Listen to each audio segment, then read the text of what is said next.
Former Chairman Tim Lyles is here. I don't know if I haven't seen Ernest Angelo, but I hear he's here, so maybe he's here. If not, grateful for you being here, Ernest. Doug Deason is here. Vim Head is here. Stacy Hawk is here, down the front row. Chaz Neely is here. And of course, the amazing Brenda Pejovich is here as well. All right, did I miss any of my bosses? Any of the TPPF board members? Okay, all right, I'm safe for until next year. I'd also like you to join me in recognizing our elected officials and public officials that are present. So of course we have Texas Governor Greg Abbott is here today.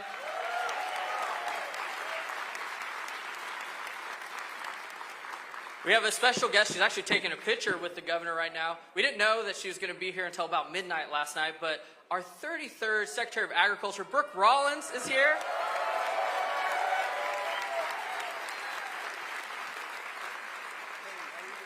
Of course, we heard from a wonderful comptroller, Glenn Hager, who's here today. We also have some state legislators. Hillary Hickland is here. My good friend and Aggie Pat Curry is here as well. Carrie Isaac is here. And I see her not better half, but former state rep Jason Isaac is back there as well. Terry Leo Wilson is here. Valerie Swanson is here as well. There she is. Joanne Schaffner is here. Awesome. And then we have former U.S. Senator Rick Santorum is here. And of course, former State Senator Don Huffines is here as well. And then one last announcement. We have hot off the presses. Caroline Harris Davila is here as well. Just walked in the very back. And then one last, of course, we have maybe my favorite state rep, Brooke's mom, Helen Kerwin, is here as well. The youngest freshman in Texas history, or the oldest freshman in Texas history. She's young at heart. Hurricane Helen, as we like to call her. And then one last one, personal note of privilege. My wife is here today. Katie Sindelar is here. Oh, man. We have one more. Stan Gerdes is here as well. Where's Stan? There you go, Stan. All right, I'd also like to recognize many great young adults and members of our Liberty Leadership Council who are here with us today. You know, we have 8 of these councils across the state with hundreds of members throughout every corner of Texas who are engaged in the fight for good policy, not only here in Austin, but in their communities. So would any of our LLC members please stand so we can applaud their attendance and salute your service to liberty.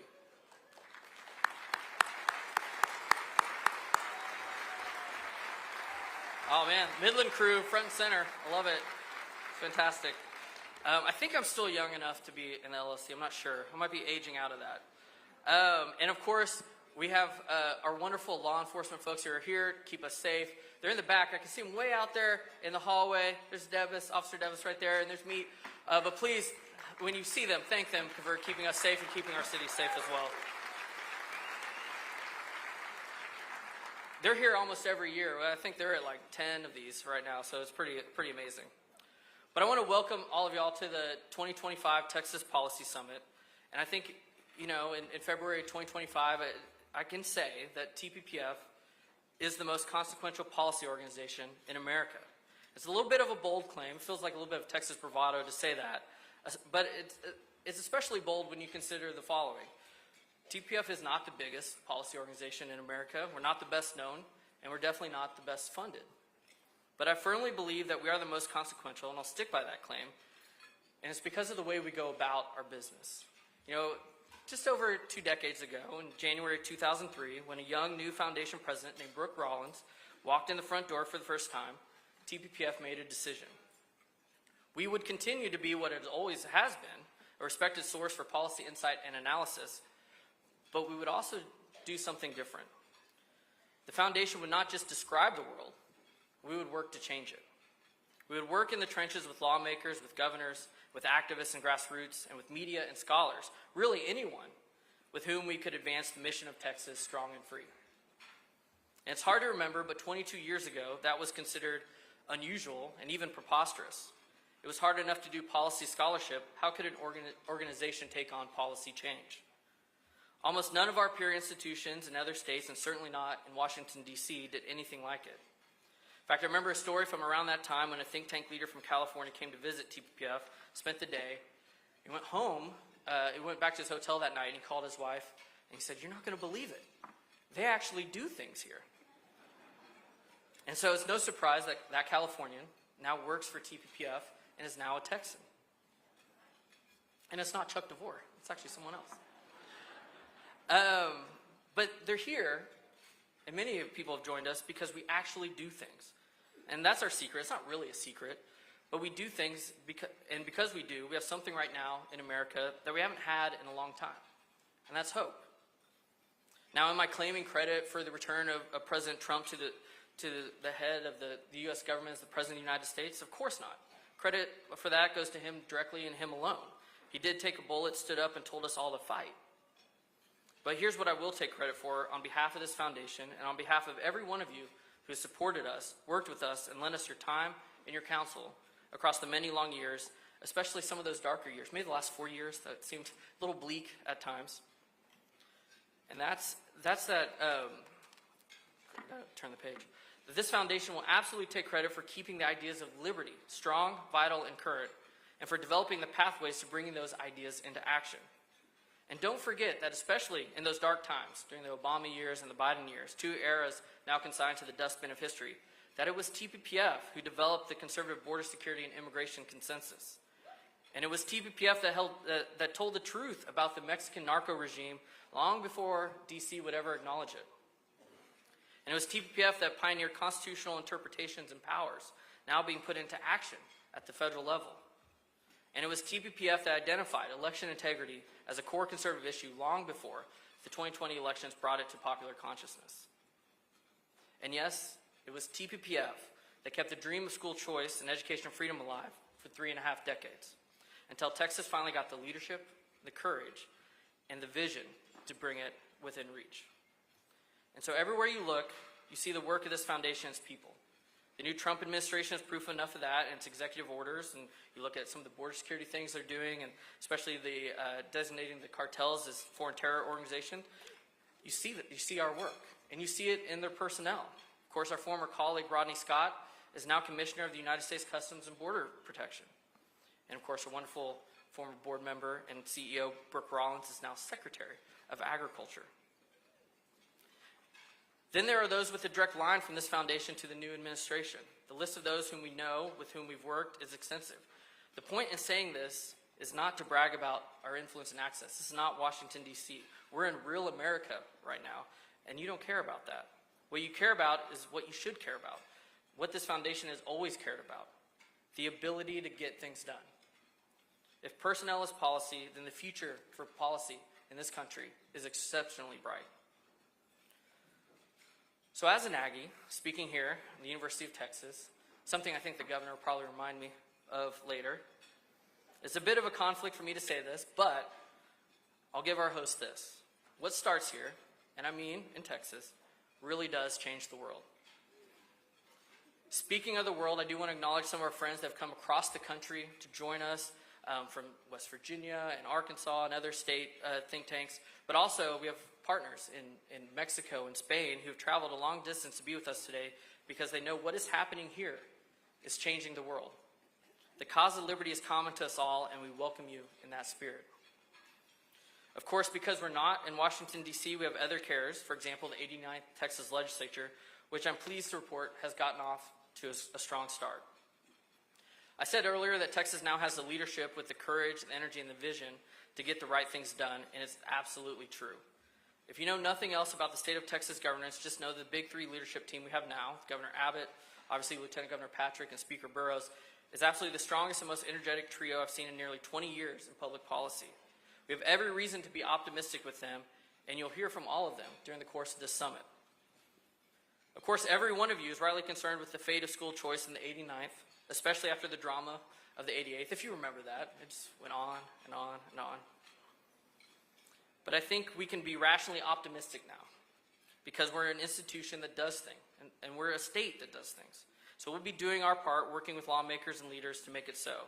And if Texas history secures yesterday, border security secures today, then education freedom will secure tomorrow. And so we owe it to generations yet to come to finally get this done for Texas. But education freedom isn't our only priority in the new legislature, of course. Our list of legislative ambitions amount to liberty-oriented remaking of Texas, which is simultaneously a defense of all that makes Texas great. We're committed to ending taxpayer-funded lobbying, much like what you saw in the video we just showed.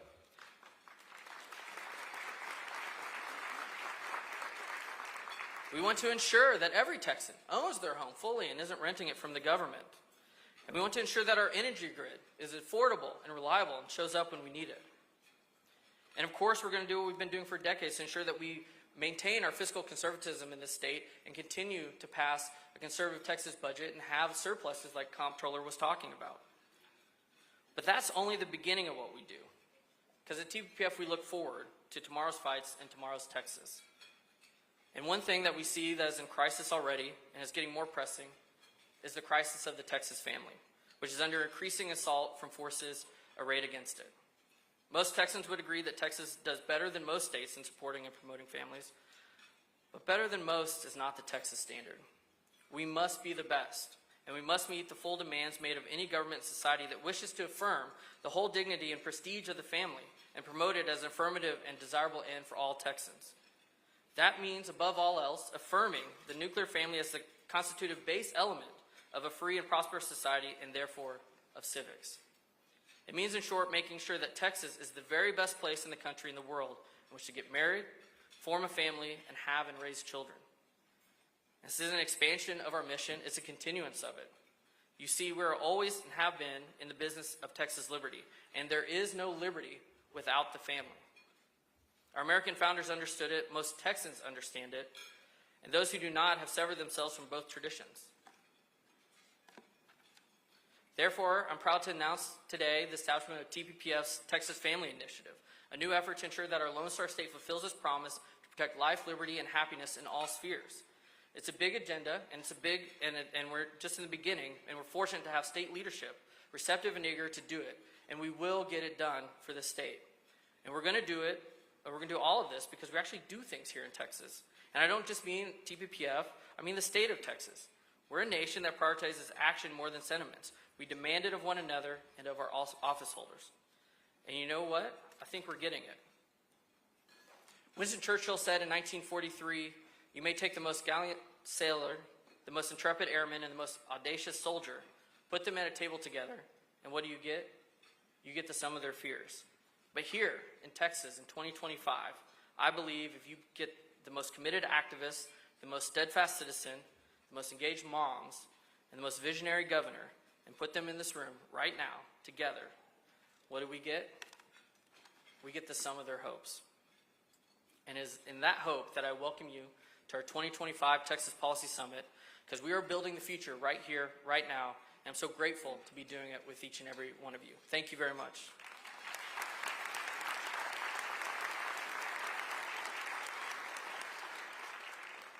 All right, so now I have the unenviable task of introducing our surprise special guest this morning. And so, you know, I hope everyone in their lifetimes finds a true friend, and everyone in their lifetimes finds a trusted mentor and counselor, and everyone in their lifetimes finds an example for emulation and admiration both. Everyone has these figures, I hope ought to, because to do so is a great fortune.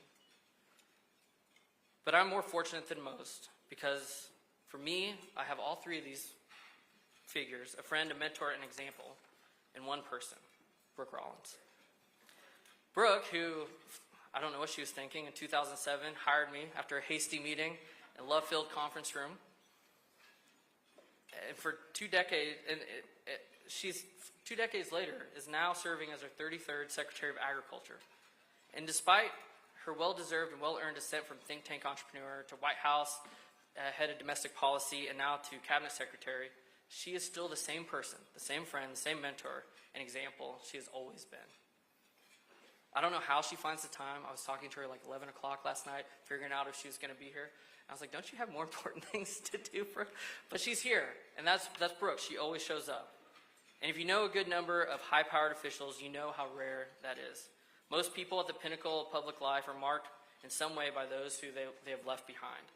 But the goodness and greatness of Brooke Rollins is that she is marked by those she elevates. That is the greatest testimony to her character and quality I can give.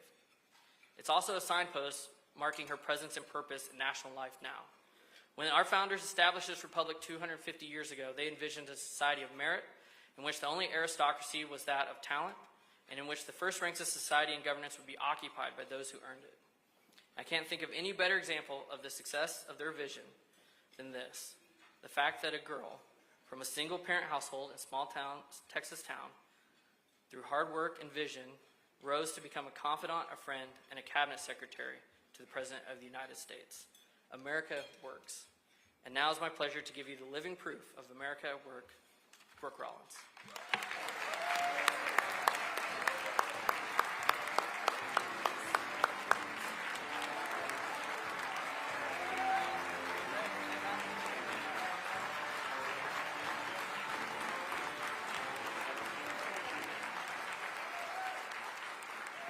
I mean, it's good to be home.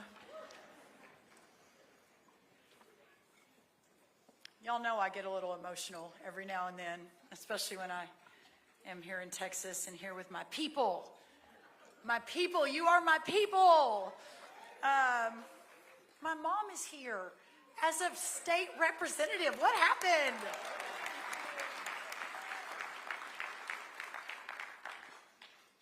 I'll tell you what happened. We had a governor who refused to say no and went all in on doing what was right. Governor Abbott, thank you. Thank you.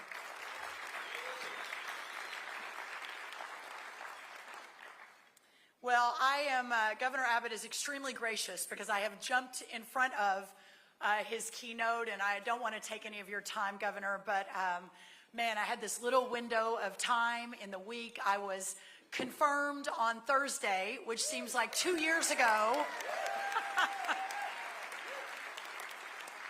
Y'all, it was the coolest thing. I had my whole family there. It was very last minute. We ended up in the gallery of the Senate. Most cabinet appointees don't ask to go sit and watch their vote. But, you know, I said, what the heck? We've got all these great Texans, my whole family coming very last minute because it happened very last minute. The vote was set.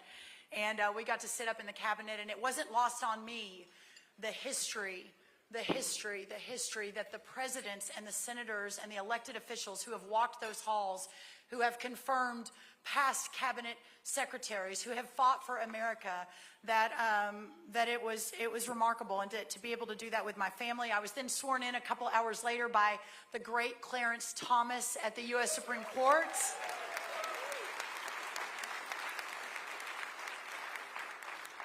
And then I immediately went to the USDA and got rid of all the DEI programs, finished all the gender ideology.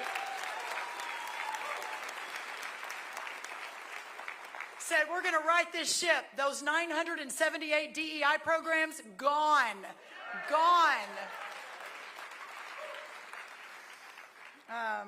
What a joy to be here. But really, this is where it all started. I was walking in, and Greg said, I don't know that many of you have been here for all 23 policy summits.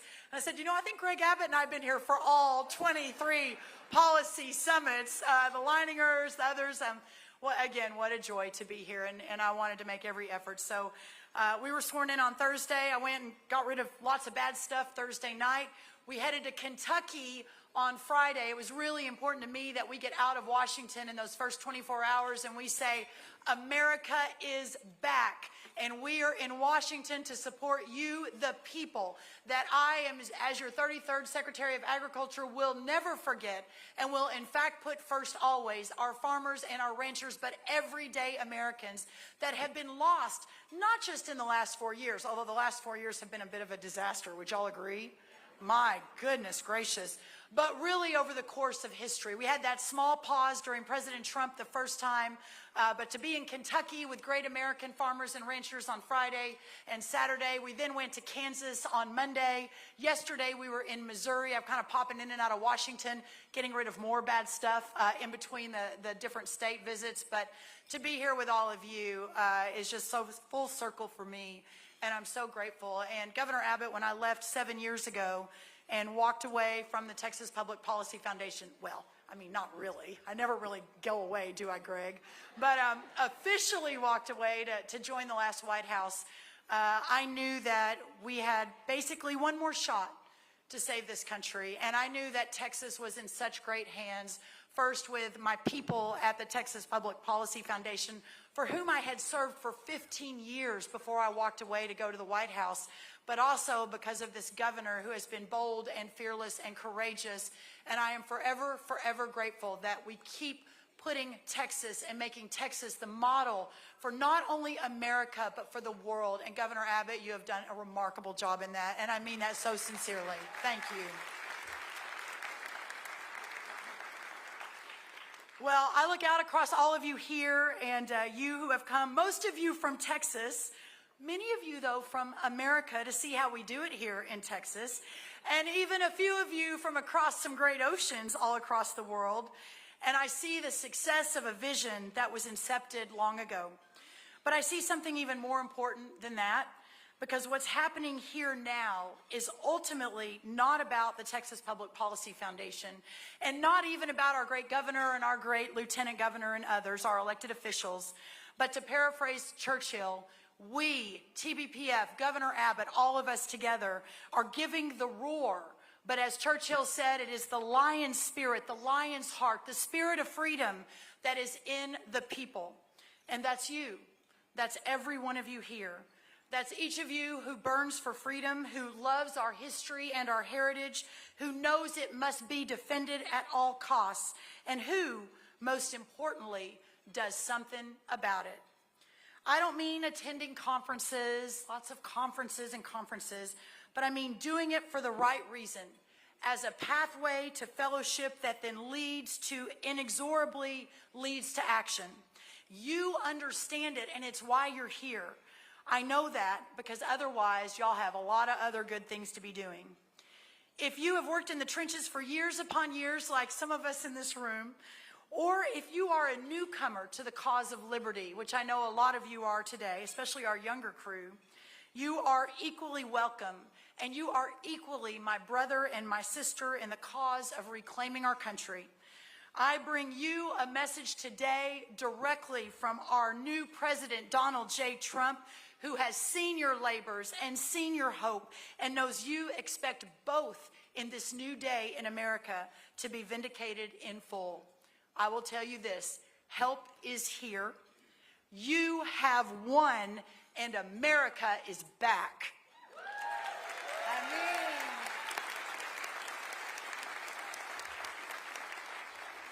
And you know, it doesn't mean that there isn't a tremendous amount of work to do, because there is. There is a lot of it. A huge, huge amount to be able to sweep away years and generations of the left's ceaseless efforts to undermine our republic and end our way of life. The bad news is that they achieved much, and the task before us is immense. The good news is our president is with us. Our hearts are strong, and we are Americans. Let me be more specific for this room and this audience only.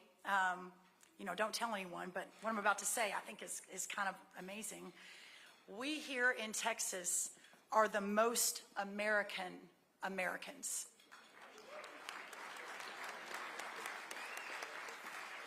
Because we are Texans, and we never let a little thing like overwhelming odds or an improbable cause get in our way.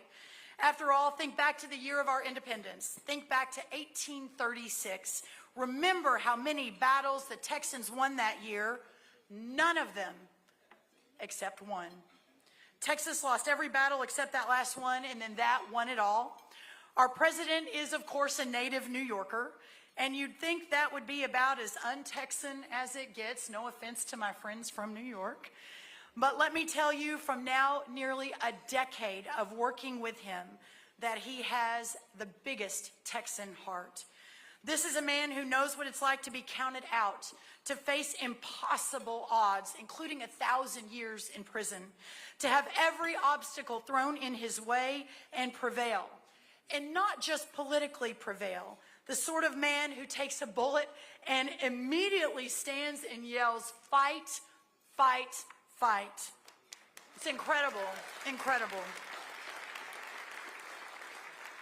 President Trump possesses a physical but also a moral courage that our founders would have recognized as the prerequisites for leadership. He brings all that to his governance now, and when he leaves office in January 2029, he will have left it all on the field.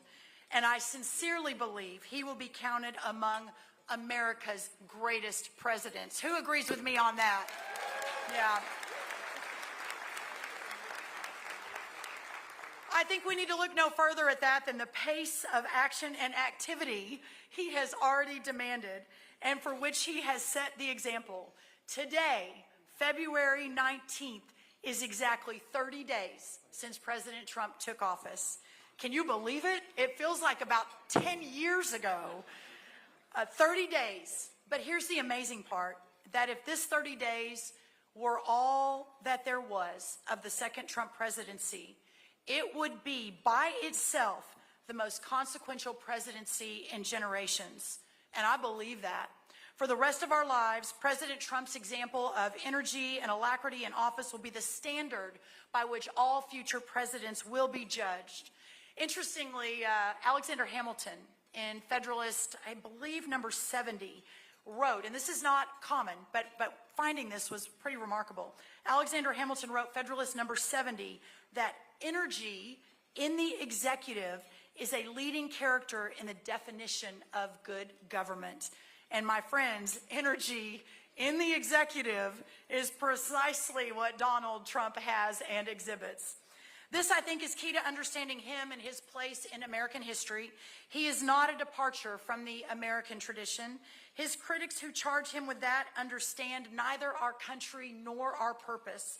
He is a fulfillment of that tradition and a restoration of it.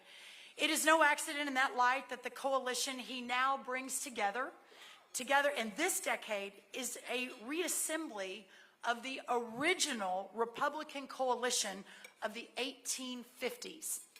Working men from all ethnicities and backgrounds dedicated to the principles of free soil and free labor, and endorsing a suite of policies that in the 1850s included national greatness, territorial expansion.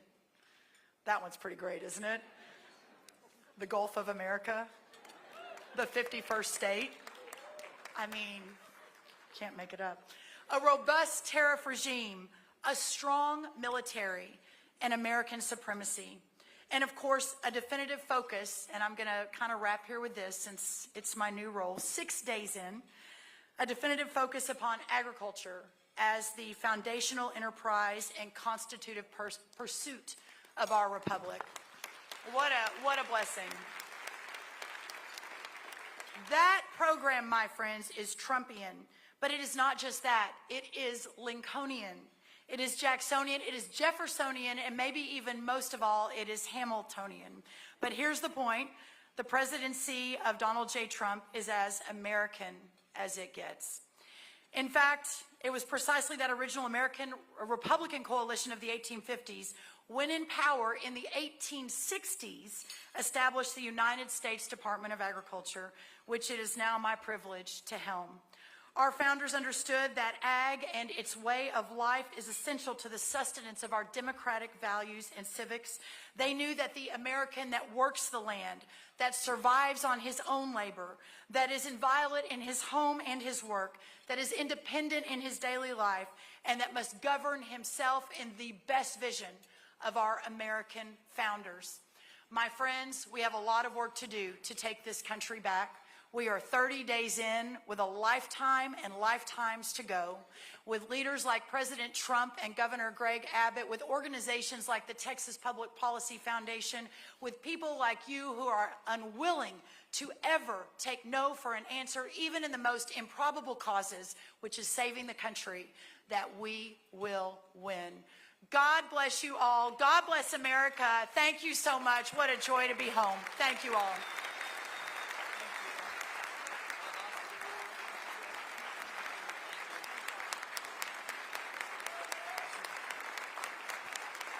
How about Brooke Rollins?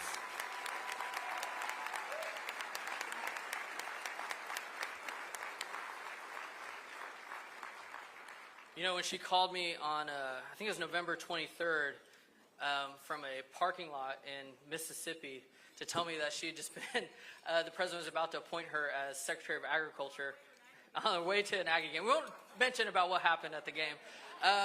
But I was like, well, of course you're going to be Secretary of Agriculture. And, you know, I don't know that the USDA knows what has hit them. I don't know that your security detail knows what has hit them yet. They're only a week in. But, y'all, I had really beautiful hair before I met Brooke Rollins, so just be careful. But thank you, Brooke. Thank you. All right, so, you know, as Brooke said, you know, Texas is leading the way, and you hear time and time again that we're leading the way. And we're leading in entrepreneurialism. Great rockets are launched to the stars from Cameron County, Texas, and from Culberson County, Texas. The great and good of Silicon Valley have uprooted themselves from the pleasant weather of Silicon Valley to really enjoy Central Texas summers. And why? Because of what's happening here in the state. You know, the frontiers of artificial intelligence have pushed forward by minds who root themselves now in Texas soil, live in Texas communities, and increasingly dream big Texas dreams. Texas is leading the way in liberty. It is Texas that nearly alone kept alive the shape and aspiration of a constitutional order during the depths of the last 4 years. And it is Texas that refused to submit to Washington, D.C., grown arrogant and overbearing, and fought back in both law and politics. And it is Texas in which the populist movement that became the Make America Great Again movement coalesced. And it is Texas which told the federal government to take a hike, and if they wouldn't protect their border, then Texas would.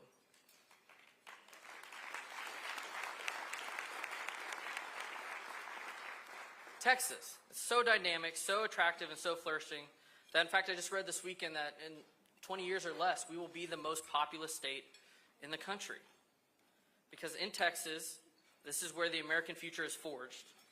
But who is responsible for all of this? Well, principal credit, of course, goes to the people of Texas, who, unlike much of the country, never forget their inheritance of liberty, nor the need to fight for it. But credit goes to someone else as well. Our American founders understood well the necessity of a singular figure in the Republic who would express and execute the people's will with energy and assurance. For them and their generation, that man was George Washington, the indispensable man, without whom the great events of that era would never have come to pass. Well, in Texas today, we have our own indispensable man. For all the great and good Texas does and is, all of it has required an active defense and a vision that grasps that Texas is the arena where our future is made. And it has required in one office in particular, the office of governor. In Greg Abbott, we have a governor with that vision, that strength, that purpose, and that energy. He is our indispensable man, without whom all the promise and dynamism of Texas now might never come to pass.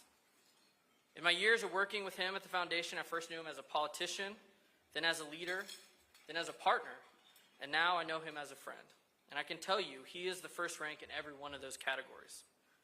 When we talk about our aspirations for Texas, just know that those aspirations are possible because of Governor Greg Abbott. I could spend all day telling you about what his leadership has meant and enabled in the state, but you want to hear him speak, not me, so I'll let him do that. But I did want to share just a few things. Texas has a secure border today because of Greg Abbott.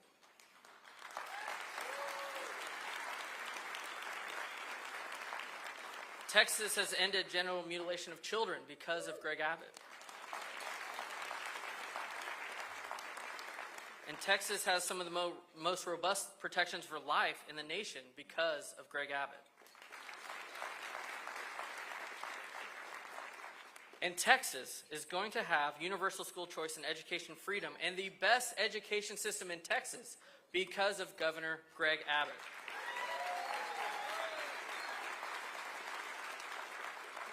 He is our indispensable man, our successor to Sam Houston, and that's the governor I'm proud to call a partner and a friend. Please help me welcome our governor, Greg Abbott.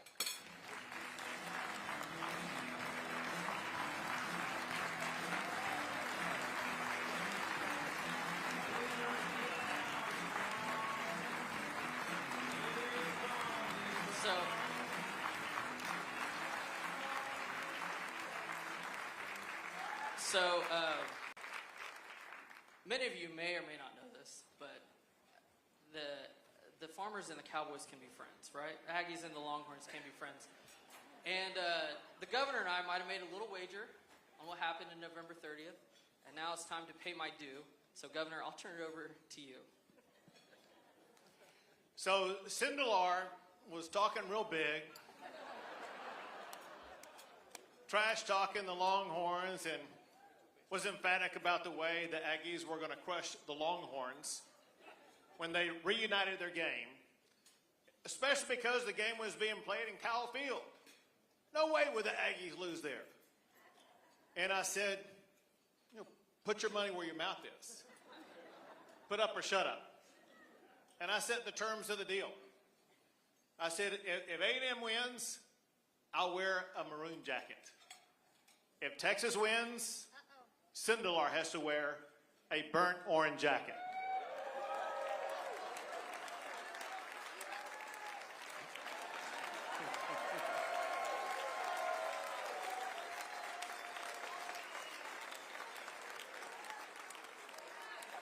The eyes of Texas are upon you all the livelong day.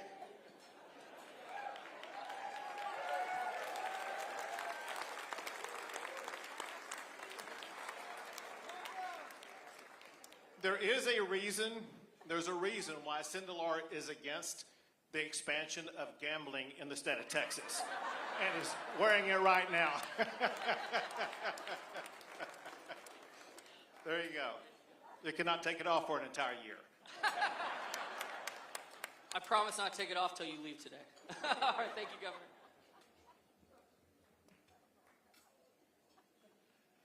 Give it up for Greg Sindelar.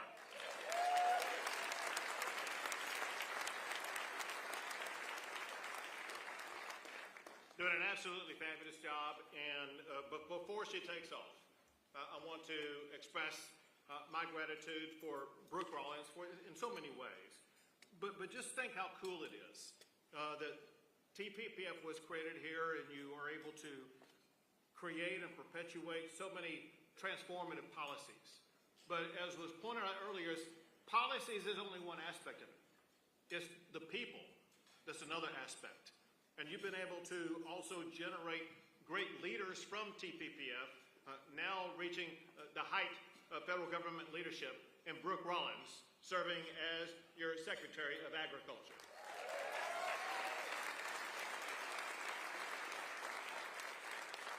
Now, if you could, I got to share with you, I would like to share with you something I would like you to take back to President Trump.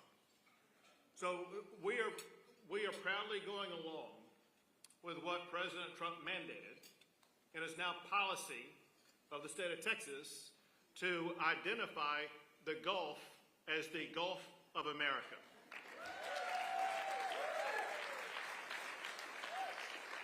But share with the president that we did it only because we were forced to do it, because I had a far better idea.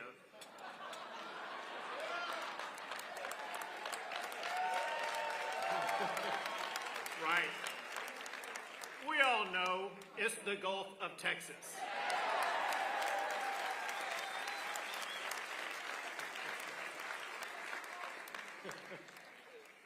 The other thing about Brooke, and listen, we actually had a lot of fun. So it was Brooke and Helen Kerwin. You were right there moments ago. Where's Helen right now? She's gone back to the floor. Oh, go back to the floor. Already back working. But listen, we crisscrossed your hometown territory. voter after vote, city after city, community after community, talking to the people on the ground about what mattered most to them. And what mattered most to them was electing someone like Helen Kerwin to represent the values of that district. So congrats to Helen Kerwin, congrats to your mom.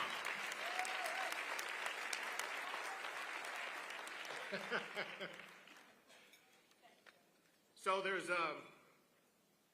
several things I want to cover today. Two, I just want to make a couple of short comments about and devote most of my time to school choice.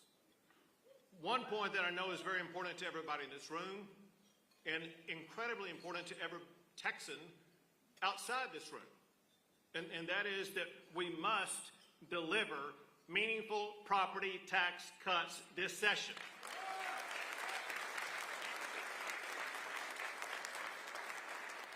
But here's the deal.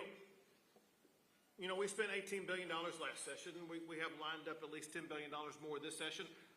Pouring more money at this cause of trying to buy down property tax rates or increase homestead exemptions, whatever the case may be, is not going to get a return on our investment. As long as we have these local taxing jurisdictions go behind our back and increasing your property taxes even more. That must end this session.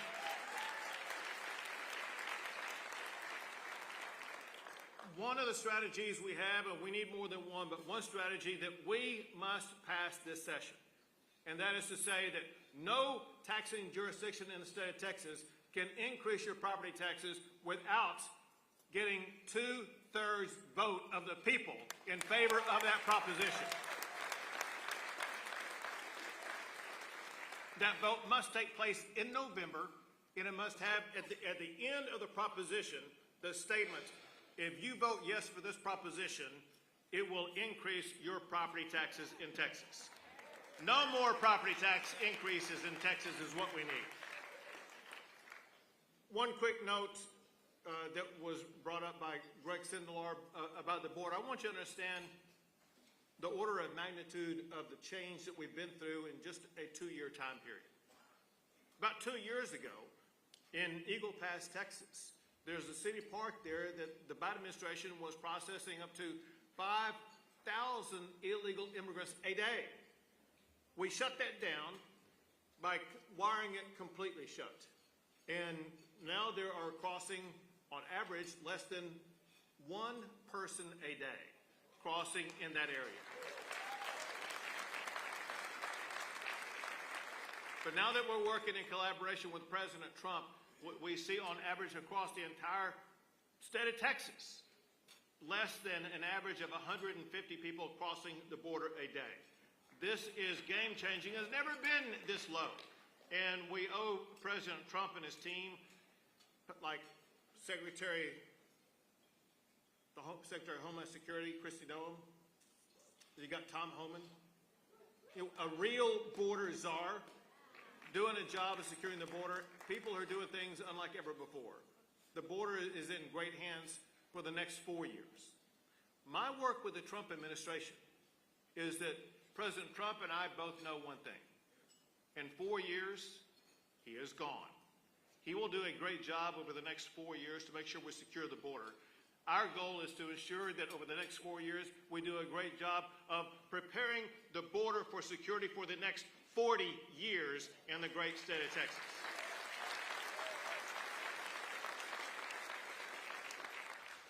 But speaking of the next 40 years, listen, the reality is the next 40 years, the future of our state is going to be hinged in a meaningful way to what we do in this state in educating the next generation of Texans. And that's why I am all in on ensuring that we use multiple strategies to put Texas on a pathway to do a better job than ever before in the history of our state to improve education. Along those lines, you all know what's going on with regard to school choice. But we all must appreciate and comprehend and recognize Texas history when it's made. Because earlier this week in San Antonio, Texas, at a school choice event, at a Christian school there, Texas history was made. On that night, Speaker was there. Speaker Dustin Burrows was there. And when he got up on the stage to introduce me, he said something that no speaker in the long and illustrious history of Texas has ever said. He raised his hand and said that he, as speaker, supports school choice in the state of Texas.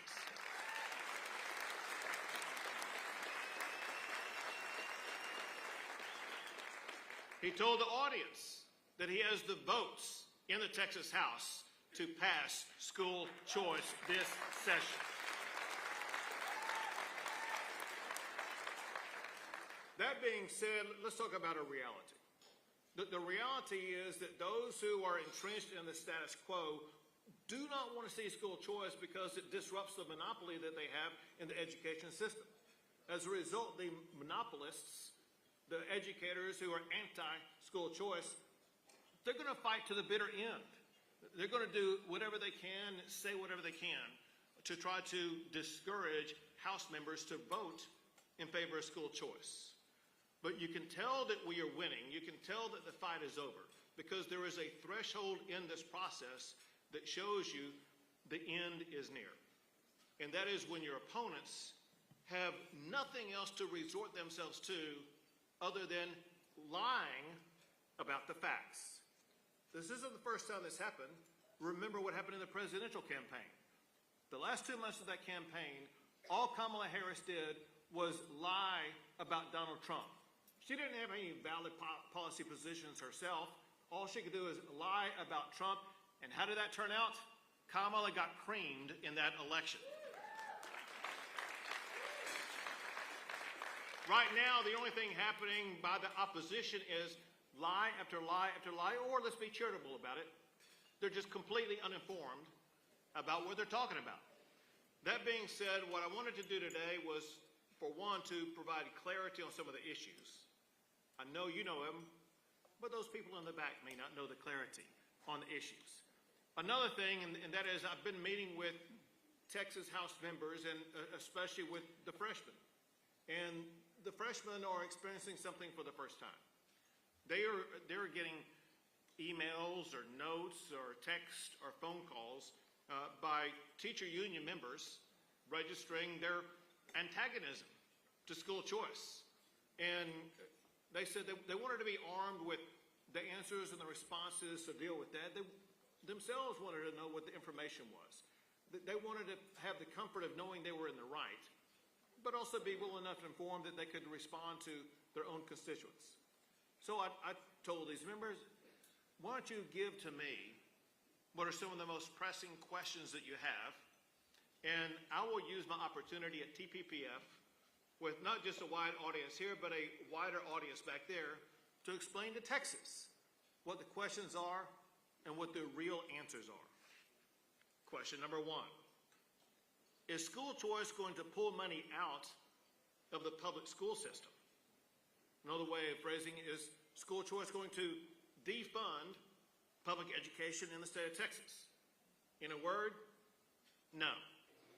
The reason for that is multifold. There is funding that goes to public schools, and that's one pot of money. There's a separate pot of money that doesn't have anything whatsoever to do with public school funding that's set aside to go to school choice. It's the same concept as this. Just as we set aside other money for roads, for water, for power, for the other things that we pay for in the state, we can set aside money for school choice. The argument being made by those against school choice would be the same as saying, listen, when you're taking money to build roads, you're taking money away from public schools. When you're taking money to build power, you're taking away money to build public schools. Just completely false. The two are completely separate pots of money. And then as it occurs, this concept, you know, what people are talking about and the way they talk about it is that they say, well, you can fund public education or you're going to fund school choice. You can't do both. Completely false. We have the resources and we have the ability, and we are going to fully fund both public education as well as school choice.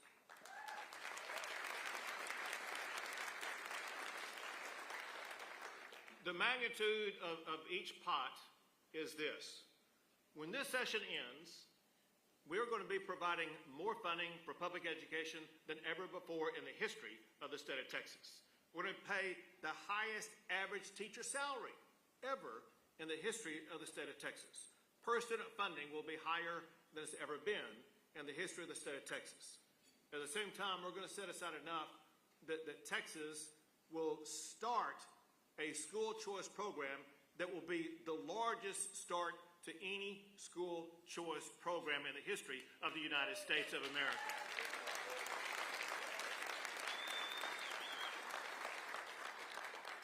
Question number 2 is school choice only for the rich? Completely false narrative. The rich already have school choice. It's others that don't have school choice. And what this funding provides is the opportunity for everybody, from the lowest poverty level to mid-income level to anybody who wants access to school choice. It expands the scope of those who are now going to be able to access the school choice system. Knowing that a parent of a child in a school may be fully impoverished, but they need a different choice for their child. They're now going to have the ability to tap into that choice. It also does more than any other program to open up school choice opportunities to our Hispanic students, our Black students, the other minority students that in the past would not have been able to afford to go to a school choice of their option. Next question. Why will children enrolled in the school choice program receive $10,000 per child when the state only pays $6,160 per student in public school? Again, complete false premise. The state does not provide $6,160 for public education students.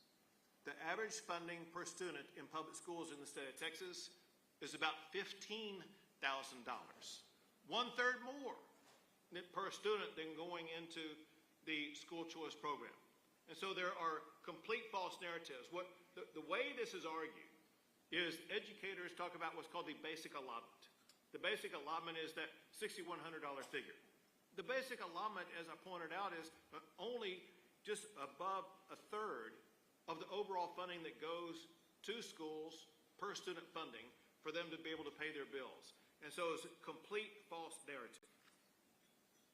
Nice question.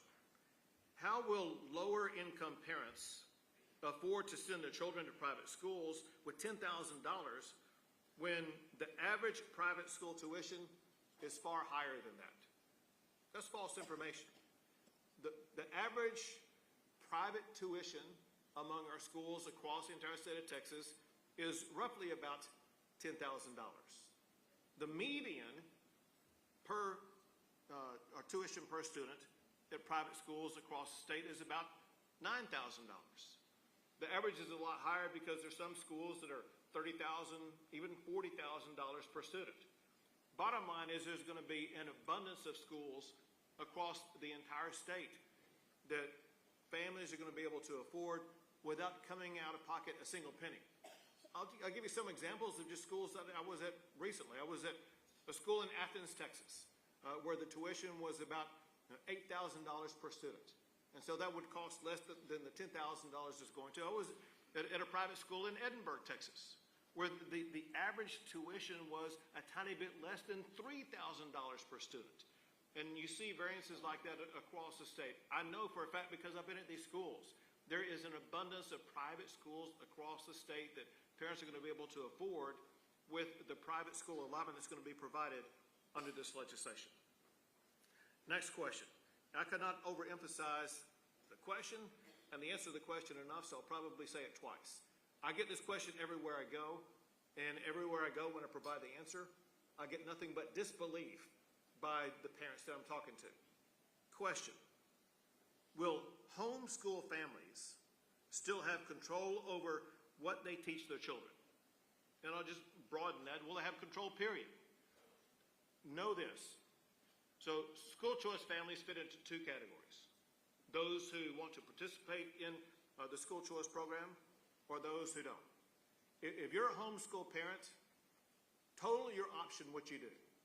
But know this, if you choose not to participate, the state of Texas is not going to be involved in any way whatsoever. What you're doing right now will remain exactly the same. No involvement, period.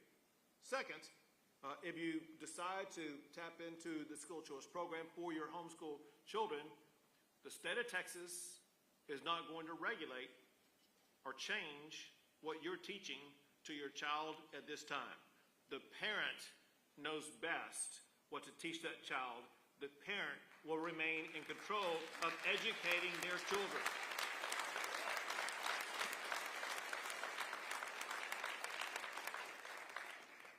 Next question, under school choice, will government intervene in a private school's hiring or firing standards, student behavioral standards, or choice of curriculum? In a word, no. The state is not going to be involved in dictating what private schools are going to be teaching. Next question. Why aren't private schools held to the same standards as public schools? I want to give an answer a little bit contrary to what people think. There are some different standards. For example, public schools get more funding per student. Public schools get to issue bonds to pay for buildings and stadiums and other projects that private schools do not get. At the same time, there are some, maybe even many private schools that have more rigorous education programs than maybe the public school from which the child comes. The reality is the purpose of school choice isn't to be a duplicate of the public education that a family wants to leave, is to provide an alternative to that education program. Next question. How will rural students have access to school choice when there are no private schools in their area? Another false argument. I mentioned before, listen, I was over in Athens, Texas. I categorize Athens, Texas as rural. If you haven't been there, go to Athens, Texas, and I think you'll agree it's rural. And listen, they have a robust private school there. I'll tell you a story also about the principal of the private school there. The principal of the private school there had been the principal of a public school there and left the public school to go to the private school, and his first grade son was in the public school in Athens, Texas. And what this principal said is that when he came home from school and his first grade son started rattling off four-letter word after four-letter word after four-letter word, the dad got a pen out and wrote down every word his son was saying. When his wife got home, who was an educator herself, they talked about what was going on. They recognized that they weren't wealthy, they didn't have the resources to be able to send their child to another school. But they also recognized it was not right for them as a family to keep their child in a school that was learning that type of stuff. And so they went through the financial sacrifice to do what was right and send their first grader to a school that was going to match the values of their parents. This proved two things. School choice actually is very effective in rural Texas. But also school choice is not for millionaires. It's to parents like this who live paycheck by paycheck, who are going to have an equal opportunity now to send their child to a school that parents believe is best for them.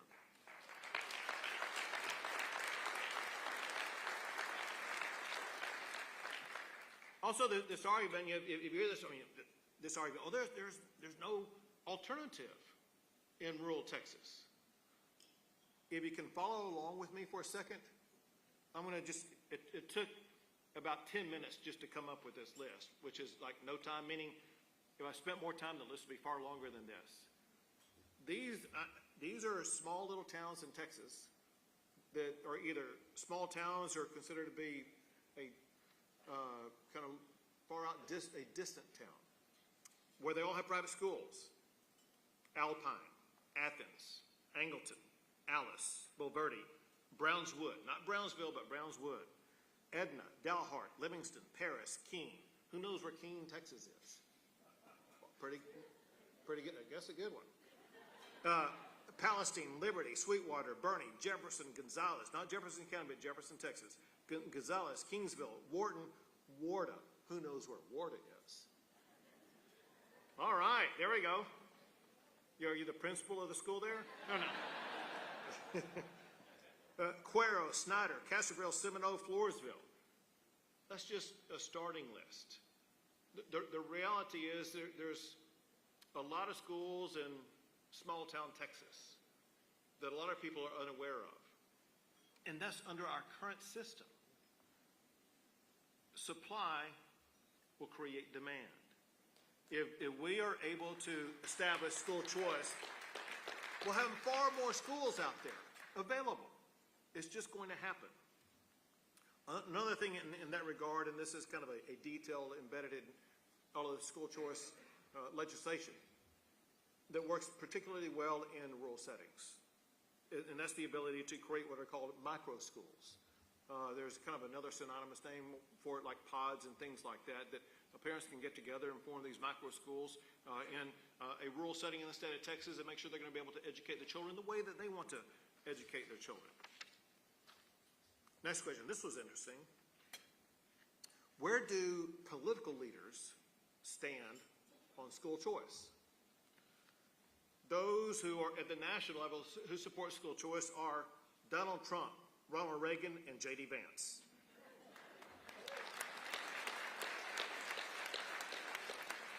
Those at the national level who oppose school choice are Joe Biden, Barack Obama, and Kamala Harris. At the congressional level, those who support school choice, Ted Cruz, Tim Scott, and Rand Paul. Those who oppose school choice, Bernie Sanders, Elizabeth Warren, and Ocasio-Cortez. So, I know there are House members out here today. Do you want to stand with Trump, with Reagan, with Vance, or do you want to stand with Biden, Harris, and Obama? I think the pathway is clear.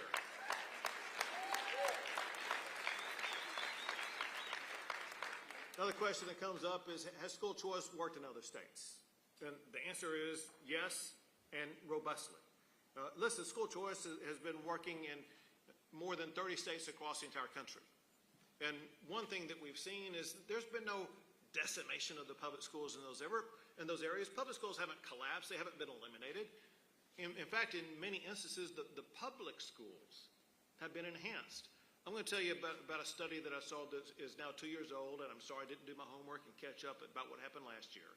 But 2 years ago, there was a report that came out about the schools, the public schools in the United States that were performing the best at the high school level. Which states had the top schools in the top 100, the most schools in the top 100? Number one, I'll forget the orders, Florida and Arizona.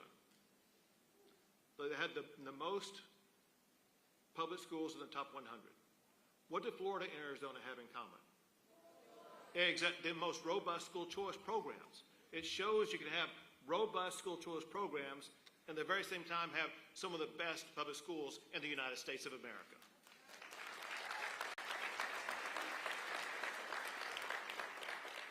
Two more issues. Well, one is, why do parents need school choice? It's not just a matter of, for a parent, of saying, well, listen, I want to take my child and take the money and be able to go to some private school. More often than not, there's actually a catalyst reason for that parent making that decision, like what I explained earlier with regard to the principal in Athens whose son was coming home using 4-letter words. As I've traveled around the state, I've heard so many parents articulate so many different reasons why they were desperate and urgently needing to remove their child. It includes what I call moral-based issues. Parents disagree with the morality or lack of morality in the public school setting. There are situations that occur in every region of the state of Texas where children are bullied. If you're a working mom doing your dead best to put food on the table and pay the bills, maybe working 2 jobs, doing the best to take care of your child at school, knowing that your child at school is being bullied relentlessly. You may come home from work, put your child to bed, and cry yourself to sleep, feeling helpless to be able to rescue your child. The most important thing to you from the bullying that's taken place. School choice gives that mom the option to choose a better, safer pathway for her child.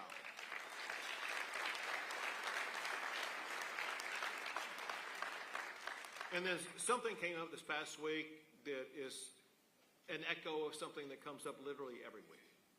It was a video from Bel Air High School, which is in Houston area, and the video was of a woman with a group who's reading a letter from a parent there who wanted to stay anonymous, and what the parent wrote in her letter was how her child in school, she had teachers and educators who were assisting and aiding her sexual transition against the will of parents, even trying to hide the information from the parents.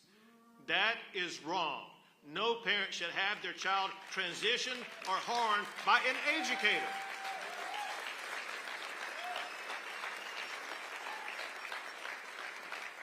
The simplest way to look at it is this. If you were the parent of that child, do you think that you should have the school choice ability to move your child to another school? Absolutely yes. Every parent in Texas should have that same right.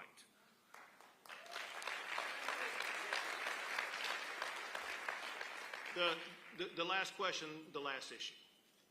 What is the goal of school choice?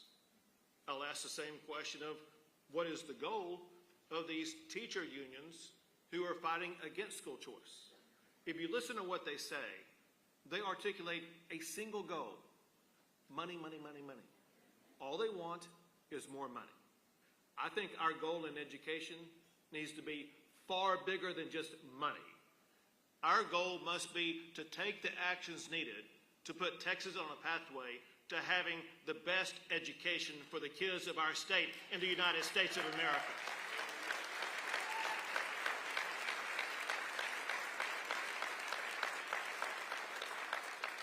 We are indisputably ranked #1 in the United States in so many different categories.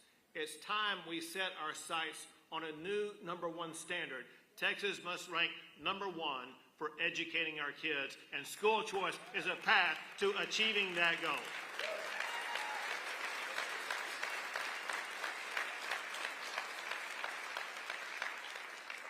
We would not be where we are with the advancements that we've made on school choice without TPPF.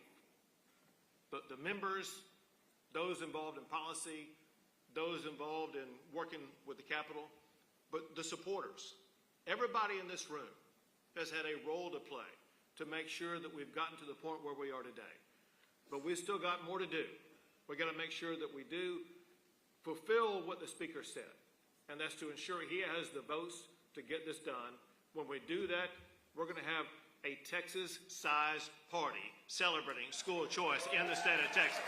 Thank you all. God bless you all, and God bless the great state of Texas. Thank you, man. Thank you all. Appreciate it.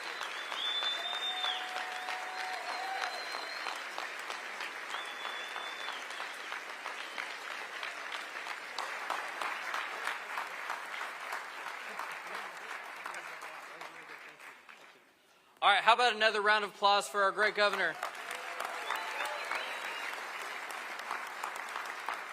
And I appreciate everyone's their willingness to look at me in burnt orange, especially my wife, who's a little repulsed